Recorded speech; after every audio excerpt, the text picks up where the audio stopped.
Welcome to Software Testing Unleashed, the podcast for testers, developers, and software makers who live quality as an attitude.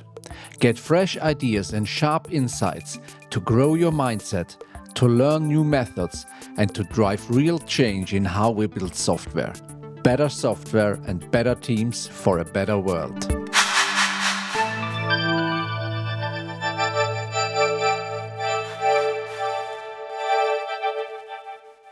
Hi, I'm Richie, software quality coach, keynote speaker, and author. My guests today are Gien Verschatse and Kenny Baas-Schwegler. Gien is a software engineer and consultant with a strong background in domain modeling and software architecture. She's experienced in both object-oriented and functional programming and applies that mix in various industries, including biotech. Gien is also a domain-driven design practitioner and international speaker, known for building bridges between users, domain experts, and engineers. Kenny is an independent software consultant and trainer, and he focuses on software architecture and technical leadership. He combines domain-driven design with team topologies to help teams build collaborative and resilient systems. Kenny supports organizations in managing complexity, resolving conflicts, and aligning software with real business goals. He's also a regular speaker at international conferences and an active contributor to the software community. And in this episode, we talk about collaborative software design and why aligning people is just as important as aligning code in our projects. Why do we deliver often software features we don't really understand, based on some assumptions no one ever challenges? What if your biggest software problem is actually a conversation that never took place instead of bugs?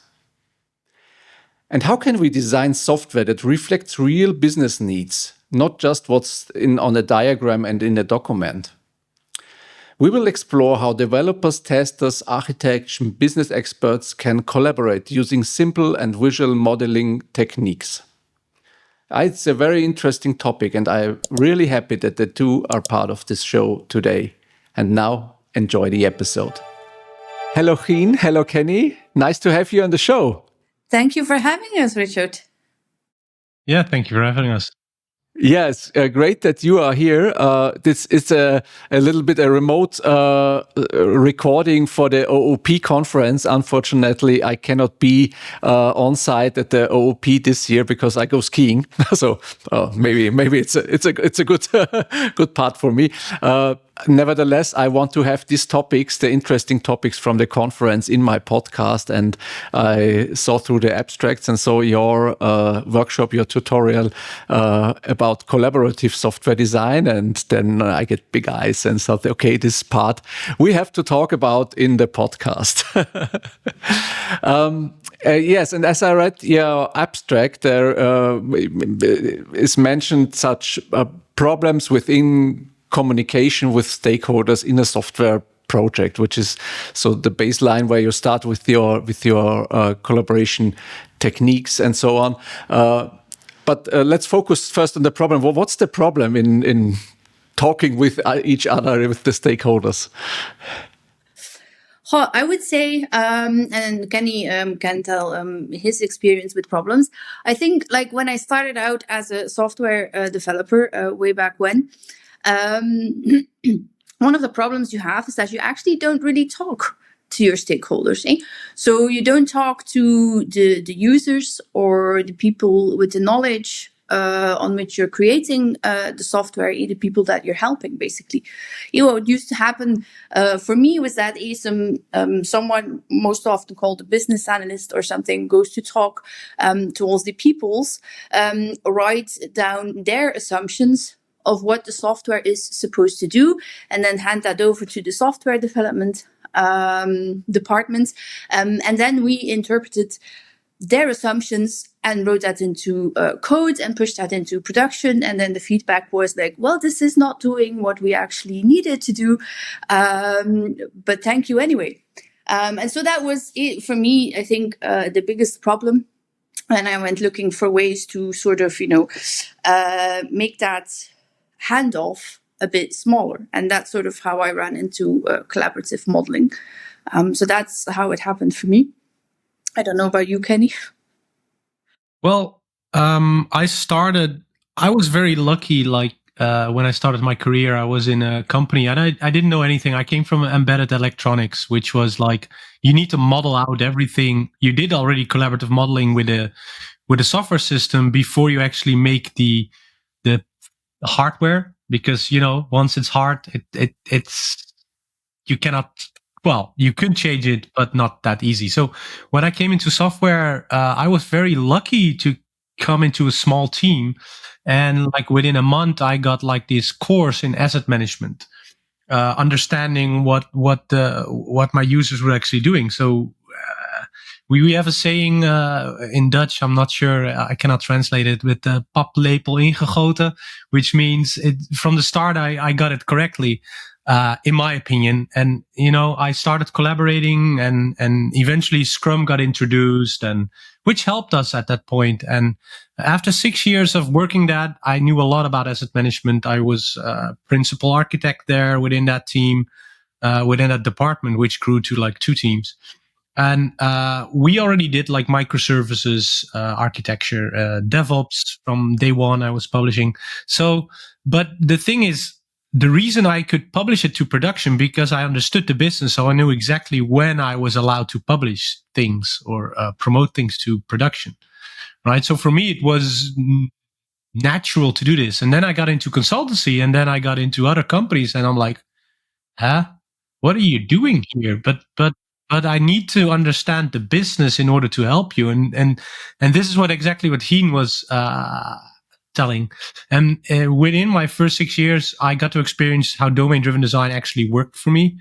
And then I got into other companies where engineers didn't know anything about the domain. And I saw that resembled in the code. And for me, they were using Scrum. So I was like, okay, you're using Scrum, right? So you have the same understanding, but no.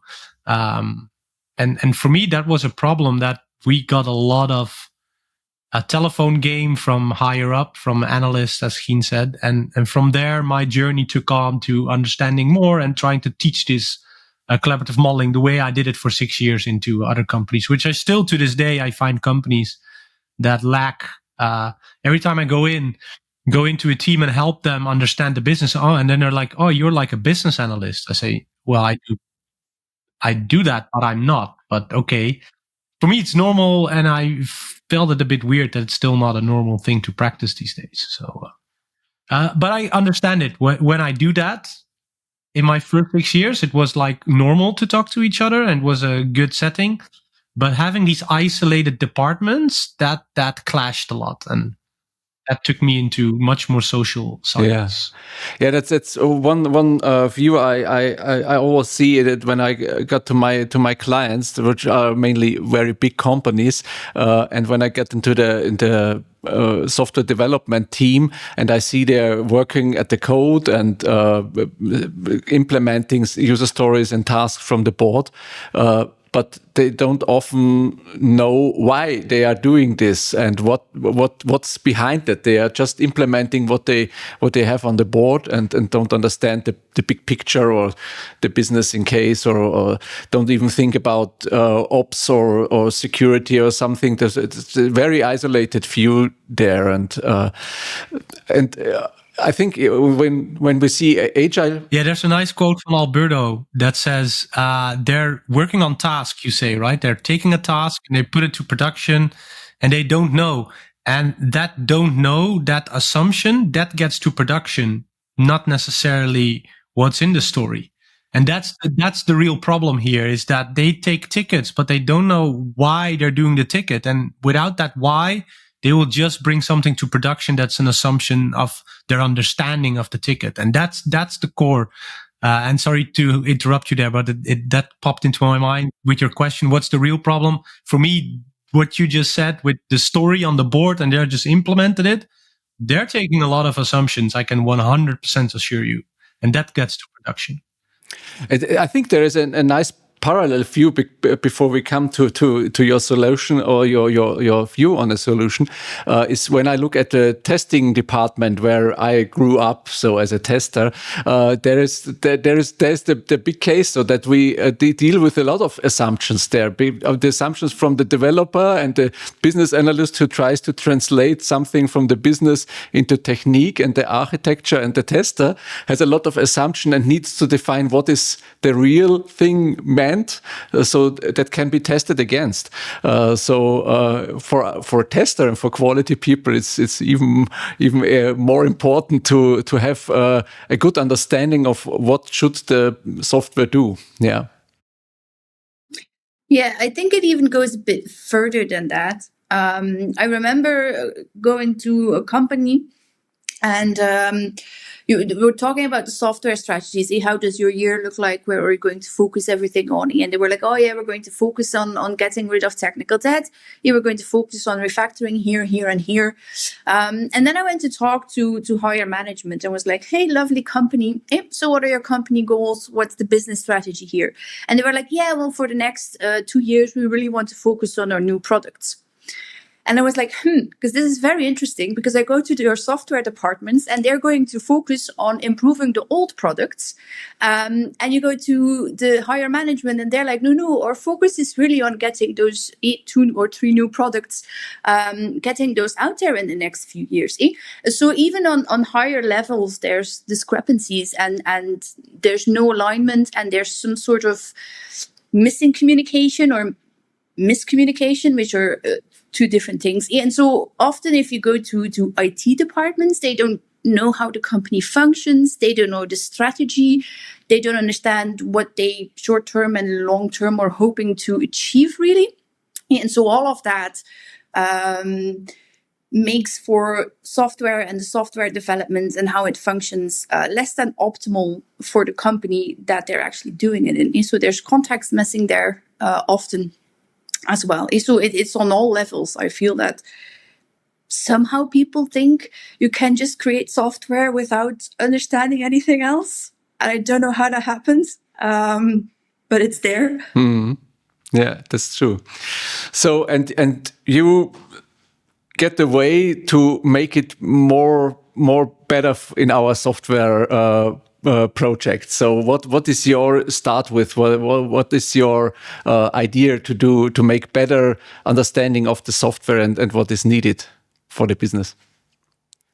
Yeah, so I mentioned collaborative modeling already, which is a very generic term, and I don't know do you know the definition by heart, Kenny? Or it's a complex laden decision-making process that it's a visual process. I know the not by heart, but it's a visual process, and you do it with your decision makers, so stakeholders. So there's a few main terms in there. It's a conflict laden, so it's usually you do it for complex decision making processes, so not for easy stuff. I mean, yeah, I think that's it, right, Gien? You're missing to create a shared understanding. Yeah, that's the outcome. Which is the part that tries to tackle the miscommunication, mostly.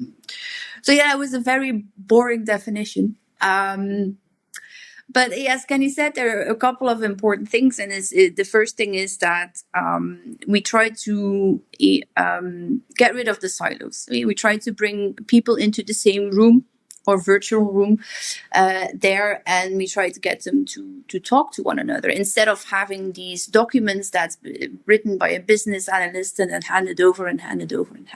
So we try to sort of bring everyone there, including the business analyst, because they're good at their jobs. They know how to ask good questions to the business, and you want that in that room there very much. But together with the software developers, the architects, business analysts, anything involved. So we're going to all put you in that same room, and we're going to talk about what is actually happening. What is important to you? What are the processes? What are the workflows? You tell me how you do your job. Tell me which departments you have to communicate out there. So tell us everything. And we're going to make that visual. We're going to write it down.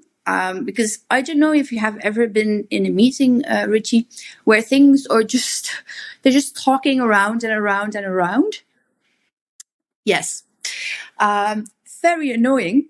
So we try to make it visual, because then you focus the conversation on what's actually there, what's in front of you. So we try to visualize as much as possible.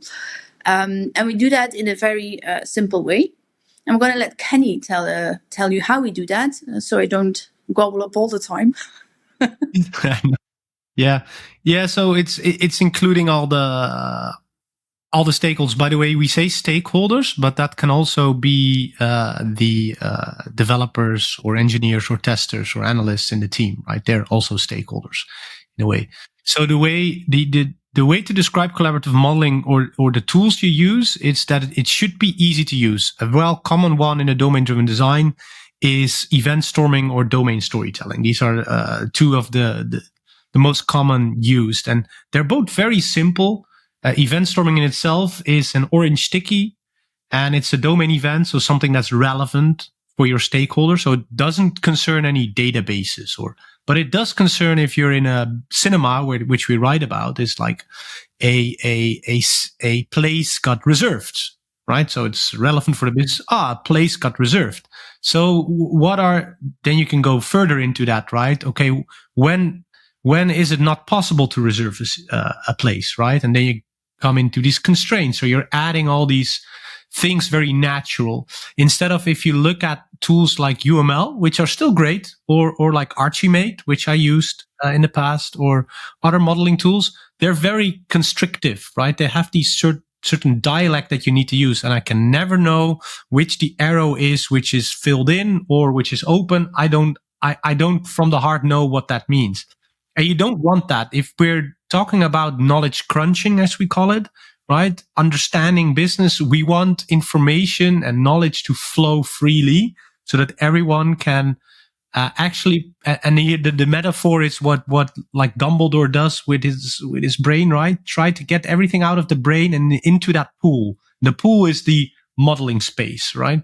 And you want to make the best effort that everyone could do that freely without being blocked. And that's the challenge, right? The first challenge is the tool. So we try to create we try to use simple tools.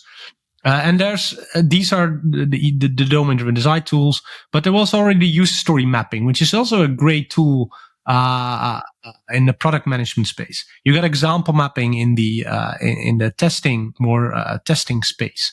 I say testing space, but I love to use it as a engineer as well. I think it's not confined to just one role, like business model canvas. Usually product management take the business model canvas, but I had a friend of mine who used it with the engineering team and, like Gien said, with management, and then compared them. And there was so much new things popping up. The management didn't know that there was these API that they can use as a new value stream, right? So, but the business model canvas is also relatively easy if you know your business, of course.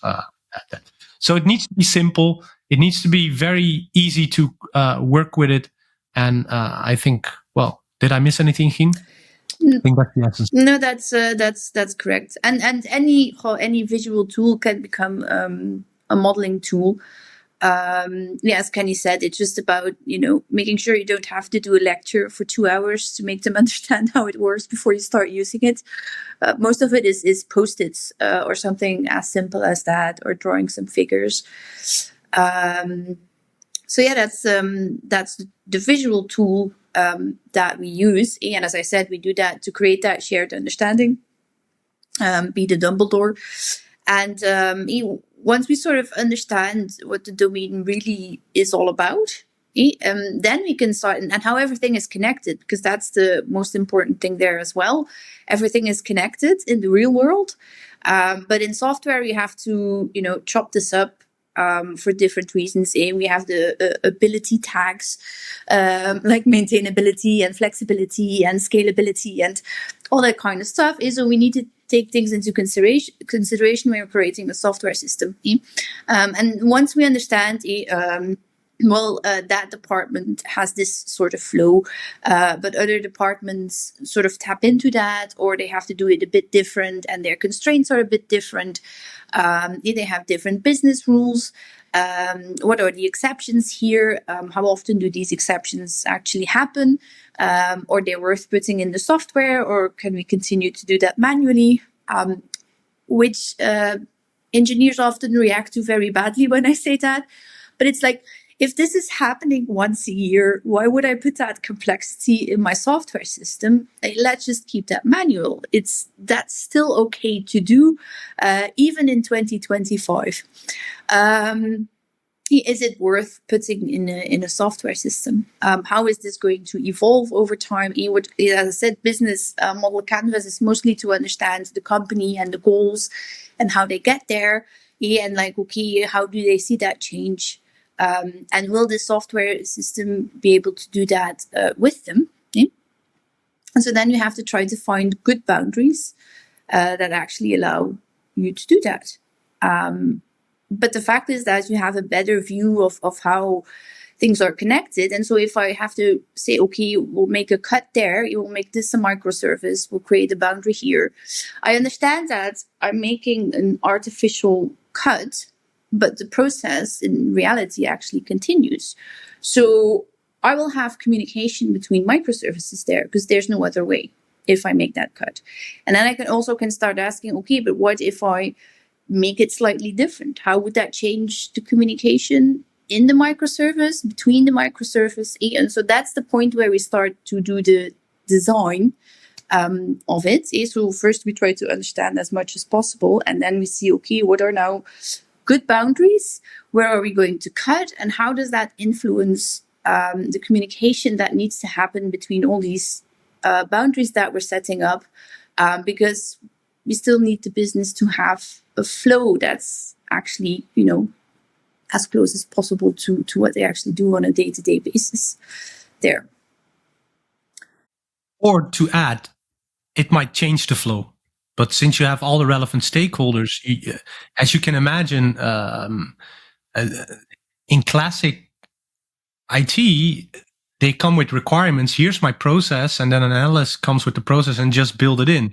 The thing is, we as engineers and testers and whatever, we know, but this can be a lot way smarter, right? If we use this technology with this, we can optimize this process. And usually that dual learning, that's what we call it, right? It's both sides. That doesn't happen in a classic company that's top down, because requirements are dumped on the team and they should implement it. But the team, and there's this very good example from an engineer at Amazon that at one point said, I see what people bought in the data, and I also see what they also bought. So maybe after someone bought that product, I can show that same person what other people bought.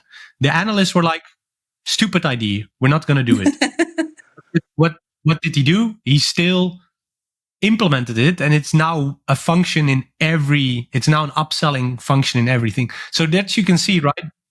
That's the power of collaborative software design. You design it together, and you need to design it together because each impact each other. When we come together in this to make this visual modeling with all the stakeholders, how do I get the people in there? Because there are some engineers who say, I don't care what business say, I want to do just to code my code, and the business guys say, I don't want to get in contact with the IT stuff because they don't understand really what I'm doing. They have a lot of business every day. What are your arguments to put them together in a room? I have a lot. I mostly just do it at gunpoint. So this is exactly why we wrote this book. So a first part of this book is about the need for collaborative modeling, but there's tons of books like event storming, domain storytelling, user story mapping that goes into these specific tools in collaborative modeling. Our book specifically also goes into these social challenges. And today, Evelyn, the third author, isn't here. She also has a huge background in social science. And these combo of us three working together on this was exactly about that point, right? Gien and me know a lot more about software engineering and architecture, and we combined that knowledge into this book to answer these questions, because people love event storming. Usually they say, I've been to this conference and I've done some event storming, and I want to do this. And this was me coming from that 6 years environment, right, where it was natural to do. And then coming into my first job as a consultant, came in, we're going to do some event storming. So I just right, send invites like, join me. And then like 5 people didn't show up, started out event storming, and it was a total mess. It was a total disaster. Came home almost crying, like, what is this? I thought I had it. Like, seriously. And I have a wife that also has a background in social science, and I'm like, what happened here? And she says, well, here's some theory and some books and some knowledge. And that put me on the path also on the social science part. So to get people in the room, you first want to create a shared need for it. So what if it depends on it depends on what they're dealing with. So if there's not a lot of collaboration going on, going in and putting them into room might not be the smartest thing, because people will see it as a self-fulfilling prophecy, right? They say, I haven't learned anything at the end. Well, they might. So what we usually try to do in that situation, we try to do interviews with people and try to understand what are the problems they're facing, and move them towards, but for maybe it's smart to do X, right? And then move them into a collaborative modeling session. That's option 1, having interviews.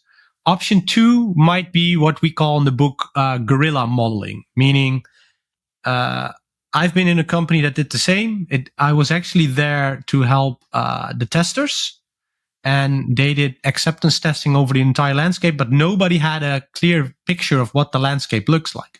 And every time I talked to a different team, they didn't want to come into one meeting. So back then, before Corona, I just went in the middle of the coffee corner, rolled out my paper roll, and just started modeling their landscape. And then people passed by, and they saw it, and I'm like, Kenny, that's wrong. Oh, okay. Can you tell me? So once you're wrong, people will come. So that's that's 2 different tips. A third one is doing it secretly. So you're doing it for yourself. Start off with doing it for yourself. You get a better understanding. You will ask more powerful questions.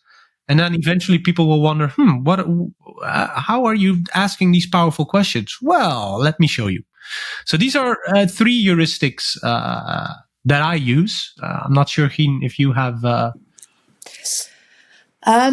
I always say, like, find some, not really sponsored, but sponsors in a way. Find some people who are experiencing the same problems that you are, whether you are a software developer or a tester or anything else. There's a pain there, right? You feel something like, I just don't understand what they want, and I create software and I have to change it all the time, and I really would like to stop. I would like to sort of get it a bit better at the first try. And there are other software developers experiencing that. And there are people on the business side who are genuinely frustrated that we ask for something and it's not what we want. So try to find those people who are open to trying out new things. Create a small group and say, look, I want to try something. I want to see if it works. I just don't want to do this with like 10 or 15 people when I haven't practiced yet. Would you help me with it? And even just to having with those 2 or 3 people and start modeling together and experimenting with how you could do that, they will notice that, hey, this is actually really great. Thank you for inviting us. And they will start advocating it. And that way, when someone from the business says, I tried this out and it actually really works, people from the business will be less reluctant to try it out as well. If you do it with a tester, you will have the same experience. So once people experienced it, in general, they're very happy about it. It's just that they're reluctant to do that. So, yeah. Yeah, so very, very specific tips. That's great for the people out there, I think. And when we have such a collaborative session, what is more the outcome? Is it the visual thing we have at the end of the session, or do you think it's more important just to communicate with the other guys there? I would say it's the shared understanding, the knowledge sharing that has happened. So the outcome is that you have a lot of post-its on the wall. But one of our mottos is that you should throw them away.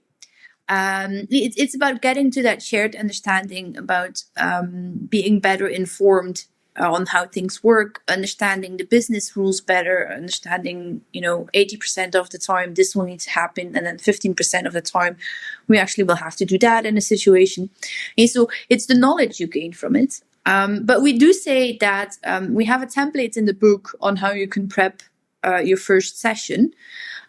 Because you do need to communicate this very well to other people. You want to sit down and think, okay, what do I want to achieve? What are my goals?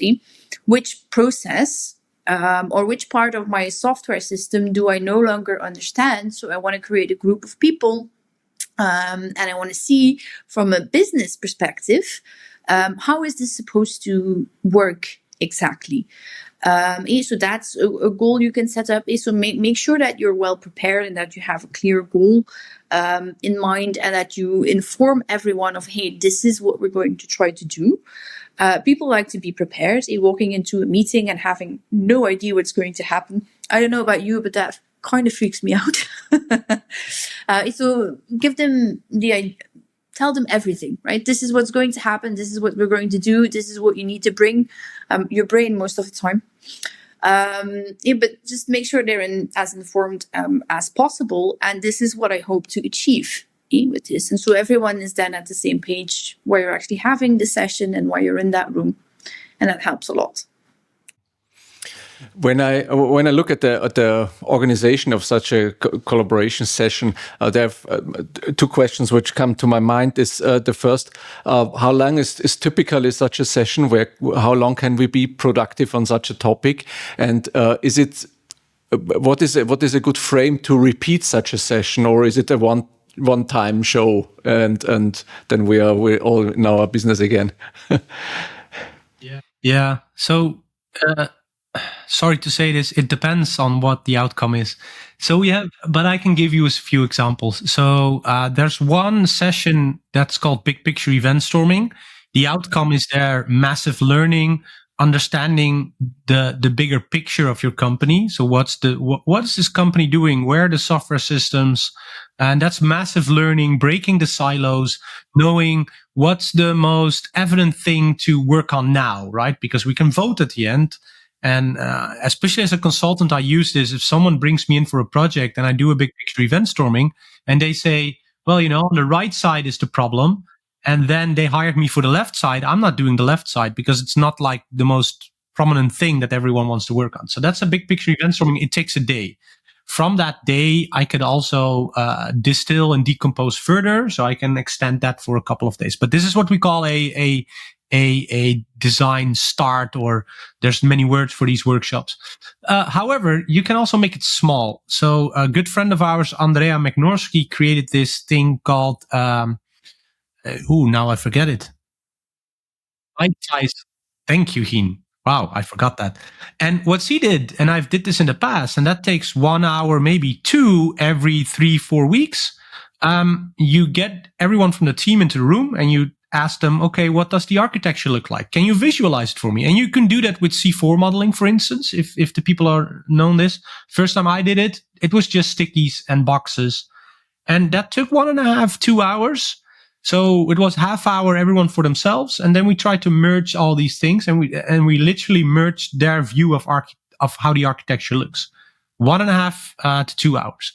Now, if you take things like example mapping even, typically, from an example mapping point of view, you take something from the backlog, and you want to do that for 20 minutes. Because if it's not clear within 20 minutes what the acceptance criteria are, you need to discover more. So after 20 minutes of doing that, okay, what's clear, what's not clear, what needs to be discovered.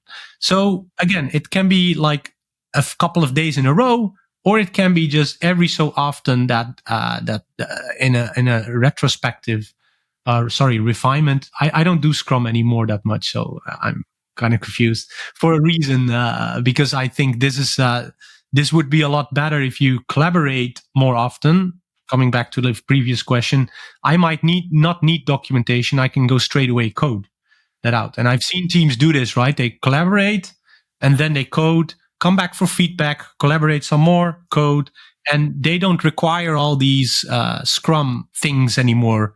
Retrospective, yes, but they didn't do refinements. So that's why I'm a bit confused with with the terms. But you could do that if you're still doing this. I wouldn't go from Scrum all to what I just say. Just take it in steps.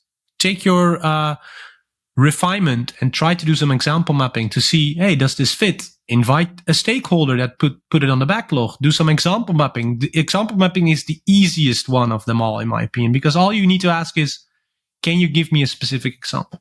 And that takes 20 minutes. Try it out. 20 minutes lost. See where that gets you. Great.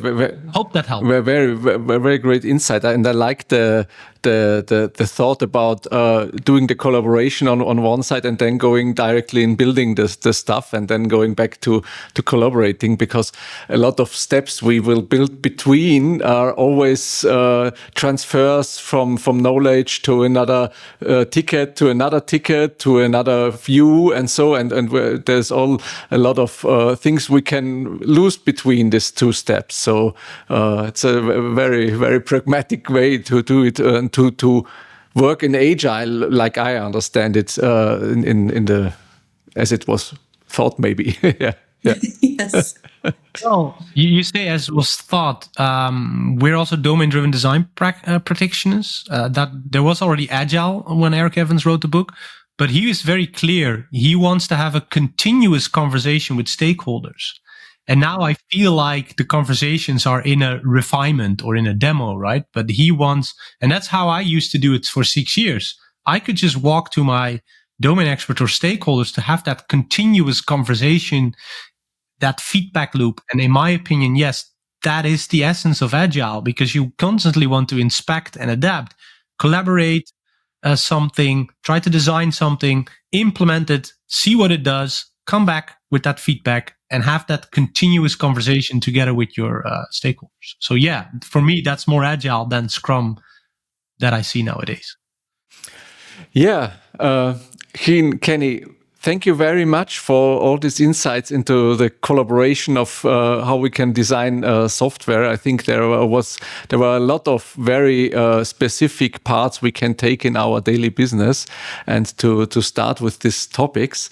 So thank you very much that you have been here on the show, in the podcast, and up from now when we record, the OOP is still in the future, but maybe when we play the episode, it will be in the past. So I wish you all the best for the OOP and a very great tutorial and workshop there, and a lot of nice collaboration with the other guys.